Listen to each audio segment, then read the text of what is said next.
हमारे साथ बातचीत के लिए इस वक्त कांग्रेस के प्रदेश अध्यक्ष अजय राय जी, हम उनसे बातचीत करेंगे।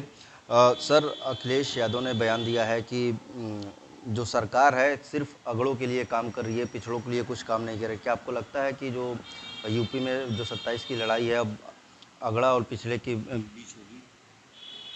देखिए, मैं इतना ही कहना चाहूँगा, कोई भी सरकार, जो भी सरकार जनता बनाती है वो सबका ध्यान रख के चलती है, रखना चाहिए। चाहे वो अगड़ा हो, पिछड़ा हो, अति दलित हो, अति पिछड़ा हो, अगड़े लोग हों, मुस्लिम हो, सिख हो, ईसाई हो, सबके लिए सरकार, क्योंकि जनता चुनती है। और अब जैसे मान लीजिए कुछ लोगों ने वोट दिया, कुछ लोगों ने नहीं दिया, तो जिन्होंने नहीं भी दिया अगर वोट, हम लोग भी 5 बार विधायक रहे हैं, पर काम तो सबका करते हैं, चाहे हमें वोट दिया हो न दिया हो, क्योंकि अब तो हम वहाँ के विधायक हो गए या मंत्री हो गए, मुख्यमंत्री हो गए, तो सबको करना चाहिए।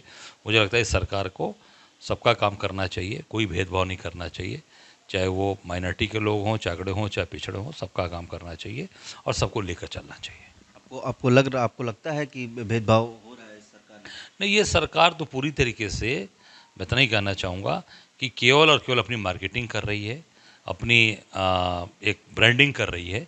सरकार इस पे काम कर रही है, किसी का काम नहीं कर रही है, किसी भी वर्ग का काम नहीं सरकार में नहीं हो रहा है, ना अगड़ों का हो रहा है, न पिछड़ों का हो रहा है। केवल और केवल एक अपना प्रचार प्रसार किया जा रहा है, बंटवारा हिंदू मुसलमान का किया जा रहा है, और केवल अपनी मार्केटिंग और ब्रांडिंग की जा रही है।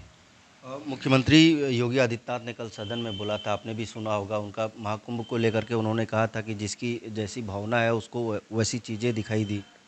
देखिए, हमारी भावना, मैं तो नहीं कहना चाहूँगा कि हम सब की भावना बहुत पवित्र है। मैं तो, आप सब लोग देख सकते हैं कि जिस प्रकार से लोगों की आस्था वहाँ से जुड़ी है, गिरते पड़ते इतने लोग मरे, उसके बावजूद भी लोग वहाँ जा रहे हैं। ये भावना, ये हम ना सोचें कि नहीं योगी आदित्यनाथ तो मोदी जी के नाते लोग जा रहे हैं, ये लोगों के हाथ से नहीं, ये सैकड़ों साल से, हजारों साल से परंपरा चली आ रही, भावनाएं जुड़ी हैं। आपने निमंत्रण दे दिया कि आ जाओ सब लोग आके यहाँ पे स्नान करो, और व्यवस्था की नहीं आपने, न लोगों को रहने की व्यवस्था, न लोगों की भोजन की व्यवस्था, न लोगों के कपड़े बदलने की व्यवस्था। महिलाएं, लड़कियां, जवान लड़कियां, महिलाएं कपड़ा उनके बदलने की व्यवस्था नहीं है। क्या किया है? पूरी व्यवस्था ध्वस्त कर दी। आस्था के आगे इनकी व्यवस्था ध्वस्त हो गई। आस्था हमेशा रही है और रहेगी, क्योंकि आस्थावान लोग हैं हमारे देश में।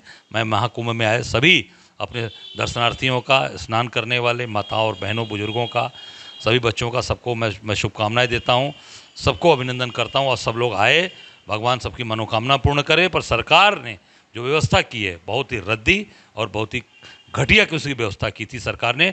और ये सरकार केवल और केवल अपनी मार्केटिंग करने के लिए प्रचार करा रही है।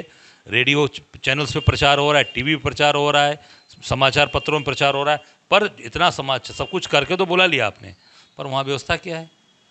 पूरी स्थिति आप देख सकते हैं। उस व्यवस्था पे मेरा जो कहना है, उस पूरी व्यवस्था के ऊपर प्रश्न चिन्ह है।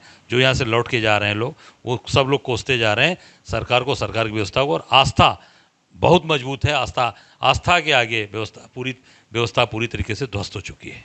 सरकारी आंकड़ा जो आया है, 61 करोड़ से ज़्यादा जो लोग हैं, जो श्रद्धालु हैं, वो वहाँ पे स्नान कर चुके हैं। मैं तो ये तो कह रहा हूँ कि भाई आस्था, लोगों की आस्था है। ये जो आंकड़े गिना रहे हैं, इनकी वजह से आंकड़े नहीं बढ़े हैं, लोगों की आस्था। आपने बुला लिया, आस्था के आगे व्यवस्था फेल हो चुकी है। अभी आप उसी तरीके का बनारस में देख सकते हैं। यहाँ पर हमारी आस्था, हमारी परंपरा है कि हम विगत लगातार के वर्षों में लगातार शिव बारात बाबा की निकलती रही है, और वो शिव बारात शिवरात्रि वाले दिन निकलती है।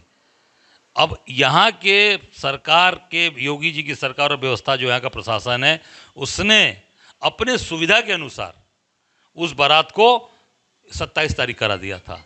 अब माता पार्वती और बाबा की शादी का दिन आज है, विवाह का दिन आज है, तो बारात कल निकलेगी। पर जब काशी के लोगों ने दबाव बनाना शुरू किया, सोशल मीडिया से लेकर सारे लोगों ने, आप लोगों ने मदद की, हम लोगों ने उठाई बात को कि भाई काशी की परंपरा नहीं टूटनी चाहिए, ये सनातन धर्म का अपमान है, ये महादेव का अपमान है, काशी के लोगों का अपमान है। तो रात को इनके एक मंत्री के द्वारा समिति के नहीं, पहले समिति की तरफ से कराया गया। रात को एक इनके मंत्री आकर ये कहेंगे नहीं नहीं परंपरा कायम रहेगी, भले ही छोटे में करेंगे पर परंपरा रहेगी। तो परंपरा पहले नहीं समझ में आ रहा था कि परंपरा टूट रही है। पहले क्यों नहीं मंत्री जी आकर लोगों के बीच में कहे कि नहीं भाई ये परंपरा नहीं टूटेगी, 26 तारीख को ही शिव बारात निकलेगी। तो जब काशी के जनदबाव हुआ, सब लोग मिलकर, हम सब लोग काशीवासी सब लोगों ने मिलकर जब दबाव बनाया, तब इनकी नींद टूटी है। तब इन्होंने फिर रात को आप जनता के सामने आकर कहा है कि नहीं परंपरा चलेगी, भले ही हम छोटे में करेंगे। अरे पहले भी तो आप छोटे में कर सकते थे, जन दबाव के आगे सरकार को नतमस्तक होना पड़ा। आज महाशिवरात्रि का पर्व है, बड़ी संख्या में लोग काशी पहुंच रहे हैं। जो सातों अखाड़े हैं वो भी आज काशी पहुंचे थे। व्यवस्थाओं की अगर बात करें तो आप देखिए, मैं फिर कह रहा हूँ, सभी हमारे संत महात्मा आए हैं, सभी अखाड़े के लोग आए हैं, नागा साधु आए हैं, सबका काशी में मैं स्वागत करता हूँ, अभिनंदन करता हूँ। एक काशीवासी हम लोग हैं, यहाँ महादेव की नगरी के हैं, और मैं स्वयं 364 दिन कहीं भी रहता हूँ, पर महाशिवरात्रि को काशी में ज़रूर रहूँगा और बाबा का दर्शन करने का सौभाग्य प्राप्त होता है। और काशीवासी हम लोग हैं, शिवरात्रि नहीं छोड़ सकते, ये हमारे लिए सबसे बड़ा पर्व है, इससे बड़ा हमारे लिए कोई पर्व नहीं है। तो जो लोग आए हैं बिल्कुल, पर जो व्यवस्थाएं आप देख सकते हैं, आदमी पे आदमी चढ़ा हुआ है, पूरा का पूरा सारी व्यवस्थाएं ध्वस्त हो चुकी हैं। जो उन्होंने एक मॉल बनाया, आधुनिक मॉल बनाया विश्वनाथ धाम को, महादेव के स्थान को, विश्वनाथ धाम को, सारी व्यवस्थाएं छीन हो चुकी हैं, ध्वस्त हो चुकी हैं। केवल बड़ी बड़ी बात करना, कोई व्यवस्था के नाम पर पूरी तरीके से व्यवस्था, इसीलिए इसी व्यवस्था पे कि ये व्यवस्था इतनी खराब है, इस नाते इन लोगों ने एक दिन बढ़ाने का अनुरोध दबाव बनाकर किया था शिव बारात को आने के लिए। और वो आज चीज़ें साबित हो रही हैं कि इनकी व्यवस्था इसलिए घबराए हैं कि व्यवस्था कुछ नहीं है, तो कैसे हम उसको करेंगे। मैं समझता हूँ कि सारी व्यवस्था फेल है। बहुत शुक्रिया बातचीत के लिए। तो ये थे हमारे साथ बातचीत के लिए कांग्रेस के प्रदेश अध्यक्ष अजय राय जी, जिन्होंने तमाम मुद्दों पर हमसे बातचीत की। वाराणसी से विनीत श्रीवास्तव, भारत समाचार।